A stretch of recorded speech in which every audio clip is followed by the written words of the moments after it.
आजको यस भिडियोमा म तपाईलाई अनलाइनबाट स्थायी लेखा नम्बर अर्थात प्यान कार्ड कसरी बनाउने भन्ने कुरा सिकाउने छु।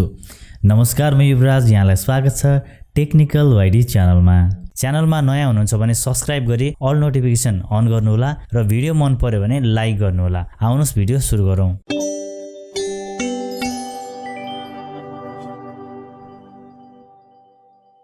आन्तरिक राजस्व विभागको यो वेबसाइट ird.gov.np यो साइट हामीले ओपन गर्नुपर्ने हुन्छ। अब यो साइटको थोरै मुनिपट्टि यहाँले देख्न सक्नुहुन्छ करदाता पोर्टल भन्ने छ, यसमा क्लिक गर्नु पर्यो।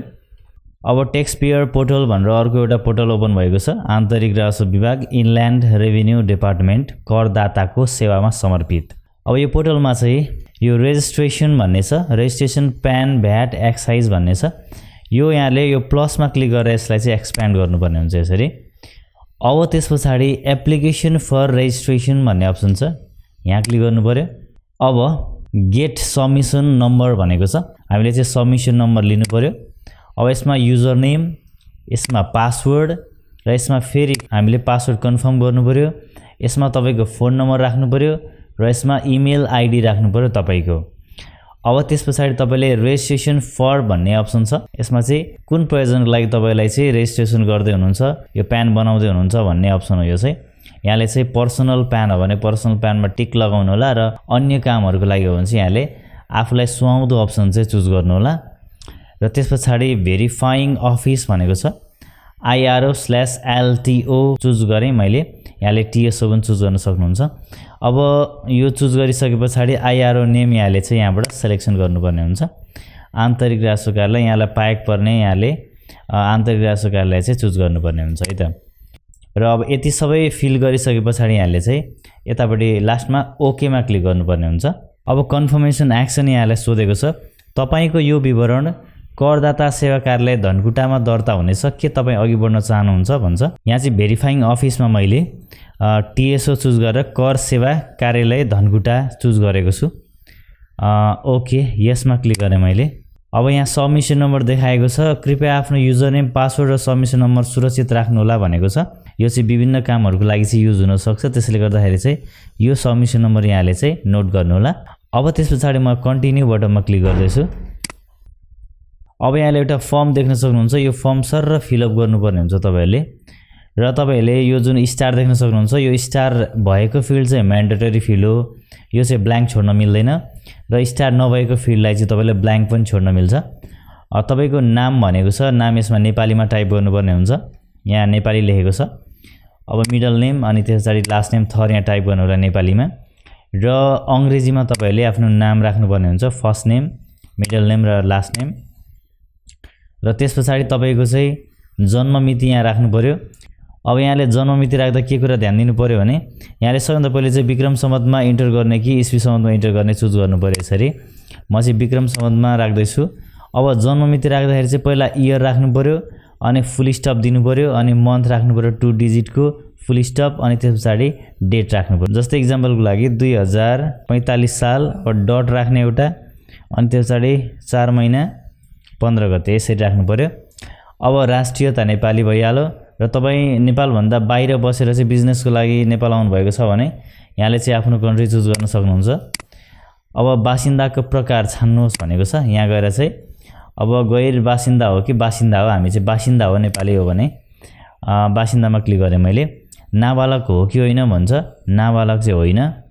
18 वर्षभन्दा कम उमेरको हो भने चाहिँ नाबालक होमा क्लिक गर्नुपर्ने हुन्छ। अब यहाँले चाहिँ डकुमेन्ट अपलोड गर्नुपर्ने हुन्छ यो सेक्सनबाट। कागजपत्र थप्नको लागि यहाँ थिच्नुहोस् भनेको छ। अब यहाँहरु चाहिँ नेपाली हुनुहुन्छ भने र व्यक्तिगत रूपमा यहाँलाई चाहिँ प्यान कार्ड चाहिएको हो भने चाहिँ सिटिजनशिप अनिवार्य हुन्छ। यो सिटिजनशिप मात्र अपलोड गरे हुन्छ। र तपाईले चाहिँ बिजनेस पर्पजको लागि वा अन्य तपाईहरु गैर बासिन्दा हुनुहुन्छ भने एम्बेसी आइडी, नेशनल आइडीहरु अनि वर्क परमिटहरु यिनीहरु चाहिँ अन्य डकुमेन्टहरु पनि चाहिन सक्छ। सो हामीले चाहिँ व्यक्तिगत प्यानको लागि बनाउँदैछौं, त्यसैले गर्दाखेरि चाहिँ सिटिजनशिप कार्डले चाहिँ हुन्छ। यहाँले चाहिँ यो सेक्सनबाट यहाँले अपलोड गर्न सक्नुहुन्छ। यहाँ क्लिक गर्ने र त्यसपछि यसमा परिचय पत्र नम्बर राख्ने, यसमा नागरिकताको नम्बर राख्ने र त्यसपछि जारी गर्ने कार्यालय कहाँ हो, जिल्ला प्रशासन कार्यालय झापा वा मोरङ वा कुन हो तपाईको त्यो राख्ने। जारी गर्ने कार्यालयको स्थान भनेको यहाँहरुको जिल्ला राख्नु होला, यहाँहरुको कुन जिल्लाबाट चाहिँ जारी भएको हो त्यो राख्नु होला। जारी गरेको मिति यहाँ राख्नु होला। मिति राख्दा पनि याद गर्नु होला 4 डिजिटको इयर हुनु पर्यो, 2 डिजिटको मन्थ र 2 डिजिटको डे हुनु पर्यो। यसमा चाहिँ स्ल्यास माइनस केही पनि हाल्न मिल्दैन, यसमा चाहिँ डट हाल्नु पर्यो बीचमा। 2045.04.1515 यसरी चाहिँ यसलाई डट राख्दै यो डेटहरु चाहिँ राख्नुपर्ने हुन्छ है त। अब त्यसपछि यो ब्राउजमा क्लिक गरेर तपाईले चाहिँ आफ्नो कागजपत्र चाहिँ चुज गर्नुपर्ने हुन्छ। यो ब्राउजमा क्लिक गर्ने अनि कागजपत्र चुज गर्ने र त्यसपछि हामीले चाहिँ ओके गरेर चाहिँ यसलाई अपलोड गर्न सक्छौं। यहाँले डकुमेन्टहरु सबै अपलोड गर्नु होला। अब त्यसपछि यसमा रिलेटिभ पारिवारिक विवरण भन्छ, नाता चुज गर्नुपर्ने हुन्छ। यसमा चाहिँ जस्तै म चाहिँ बुवाको इन्टर गर्न गइरहेछु, यहाँ बुवामा क्लिक गरे। अब बुवाको प्यान नम्बर छ भने यहाँले चाहिँ इन्टर गर्न सक्नुहुन्छ। यो चाहिँ म्यान्डेटरी छैन, यहाँ स्टार छैन, त्यसैले गर्दाखेरि चाहिँ यो फिल्डलाई ब्ल्याङ्क नै छोड्छु म अहिले। मेरो बुवाको चाहिँ प्यान नम्बर छैन। पहिलो नाम भनेको छ नेपालीमा, यहाँको बुवाको पहिलो नाम चाहिँ यहाँ नेपालीमा राख्नु होला। यहाँ बीचको नाम राख्नु होला छ भने, र त्यसपछि यहाँ थर राख्नु होला। अब यहाँ चाहिँ बुवाको नाम चाहिँ राख्नु पर्यो अंग्रेजीमा, फर्स्ट नेम, मिडल नेम र लास्ट नेम राख्नु पर्यो। अनि तपाईलाई थाहा छ भने चाहिँ नागरिकता नम्बर पनि राख्नु होला बुवाको। यो चाहिँ म्यान्डेटरी छैन, यो चाहिँ स्टार लागेको छैन, र सम्पर्क नम्बर राख्न सक्नुहुन्छ। अब यसैगरी यहाँले चाहिँ आफ्नो बाजे अथवा आमा, बुवा, पत्नी जसको पनि विवरणहरु चाहिँ राख्न सक्नुहुन्छ। अब यति गरिसकेपछि यहाँ नोटमा दिएको छ एडिट गर्नलाई डाटामा क्लिक गर्नुहोस् अथवा माइनसमा क्लिक गरेर चाहिँ हटाउन सक्नुहुन्छ भनेको छ। ओके, यो विवरण चाहिँ एड गरिसकेपछि चाहिँ यहाँले चाहिँ हटाउनको लागि चाहिँ माइनसमा क्लिक गर्नुपर्ने हुन्छ। अब यति सबै विवरणहरु चाहिँ राखिसकेर यो एड भन्ने बटनमा क्लिक गरिसकेपछि चाहिँ यहाँनेर तल देखाउनेछ है त। यहाँ सरर विवरणहरु फिल गर्ने सबै, त्यसपछि यो एड भन्ने बटनमा यहाँ क्लिक गर्ने अनि त्यसपछि यहाँनेर देखाउँछ। अब त्यसपछि सोर्स अफ इन्कम यहाँले खुलाउनु पर्ने हुन्छ। यहाँहरुको आम्दानीको स्रोत चाहिँ के हो त? यहाँहरुले चाहिँ बिजनेस गर्नुहुन्छ भने बिजनेसमा टिक लगाउनु, हैन तपाईहरु चाहिँ स्टुडेन्ट हुनुहुन्छ भने चाहिँ अदर्समा क्लिक गरेर यहाँनेर स्टुडेन्ट पनि चुज गर्न सक्नुहुन्छ। अनि त्यसपछि यसमा पेशा भनेको छ, प्रमाणपत्र नम्बरहरु, यो चाहिँ तपाईको म्यान्डेटरी फिल्ड छैन, यसलाई ब्ल्याङ्क छोड्न पनि सक्नुहुन्छ। ओके, यो पनि म्यान्डेटरी छैन। अब ठेगाना भर्दा स्टार लगाएको ठाउँमा चाहिँ अनिवार्य रूपमा भर्नुपर्ने छ भनेको छ। यो जिल्ला भनेको छ, यहाँले चाहिँ जिल्ला चुज गर्नुपर्ने हुन्छ। यहाँको चाहिँ पर्मानेन्ट एड्रेस भनेको छ, स्थायी ठेगाना चाहिँ यसमा युज गर्नुपर्ने हुन्छ है त। यहाँ क्लिक गरेर चाहिँ तपाईले आफ्नो जिल्ला चुज गर्नु होला। अनि त्यसपछि यहाँबाट चाहिँ नेपालीमा यसमा महानगरपालिका, उपमहानगरपालिका, नगरपालिका, गाउँपालिका यहाँबाट चुज गर्नु होला। यहाँ क्लिक गरेर यसरी चुज गर्न सक्नुहुन्छ। यो साइडमा नेपालीमा लेख्नु होला र यतापट्टि अंग्रेजीमा लेख्नु होला। त यहाँ अंग्रेजीमा लेखेको छ। अब यसमा तपाईले वडा नम्बर राख्नुहोस्, इमेल राख्नुहोस्, फोन नम्बर राख्नुहोस्, सबै कुराहरु राख्नुहोस्। र यसमा चाहिँ टेम्पोररी एड्रेस भनेको छ, अस्थायी ठेगाना। यहाँहरु चाहिँ स्थायी ठेगाना भन्दा बाहिर कतै बस्नु भएको छ भने यहाँले चाहिँ त्यो पनि यसमा फिल गर्न सक्नुहुन्छ। सेम प्रोसेस हो। र तपाई चाहिँ स्थायी ठेगानामै हुनुहुन्छ अहिले, तपाईको स्थायी ठेगाना र अस्थायी ठेगाना एउटै हो भने चाहिँ र यसमा टिक लगाउनु भयो भने चाहिँ माथि फिल गरेको सबै विवरणहरु चाहिँ तल आएर चाहिँ अटोमेटिक फिल हुन्छ। अब मेलिङ एड्रेस भनेको छ पत्रचार गर्ने ठेगाना। यो पत्रचार गर्ने ठेगाना अहिले तपाई कहाँ हुनुहुन्छ, तपाईले कहाँबाट चाहिँ सम्पर्क गर्न सकिन्छ, त्यो कुराहरु चाहिँ यसमा फिल गर्नु र तपाईहरु चाहिँ पर्मानेन्ट एड्रेस यहाँको स्थायी ठेगानामै हुनुहुन्छ, तपाईहरु आफ्नै घरमै हुनुहुन्छ भने चाहिँ स्थायी ठेगाना र पत्रचार ठेगाना उही भएमा भनेको छ। यसमा टिक लगाउनु भयो भने चाहिँ हामीले माथि स्थायी ठेगानामा लगाएको डिटेल चाहिँ सर यसमा कपी भएर आउनेछ है त। अब त्यसपछि बैंक एकाउन्ट भनेको छ, बैंक खाताको विवरणमा चाहिँ यहाँको बैंक यहाँबाट चुज गर्नुपर्ने हुन्छ। यहाँको कुन बैंक हो त्यो चुज गर्नु होला। र त्यसपछि बैंकको शाखा भनेको चाहिँ एउटा ब्रान्च चुज गर्नु होला। यहाँबाट एउटा ब्रान्च चुज गरेँ मैले। र यसमा चाहिँ तपाईले आफ्नो बैंकको खाता नम्बर चाहिँ इन्टर गर्नु होला। र यो फिल्डहरु चाहिँ म्यान्डेटरी छैन, यसलाई चाहिँ यहाँले ब्ल्याङ्क पनि छोड्न सक्नुहुन्छ। अब त्यसपछि अलर्ट सेवा भनेको छ। यो अलर्ट सेवा चाहिँ तपाईको स्थायी ठेगानामा आओस् कि अथवा अस्थायी ठेगानामा आओस् भन्ने कुरा छ। अहिले म चाहिँ स्थायी ठेगानामै छु, त्यसैले स्थायी ठेगानामै अलर्टहरु केही आओस् भन्ने कुराहरु हो।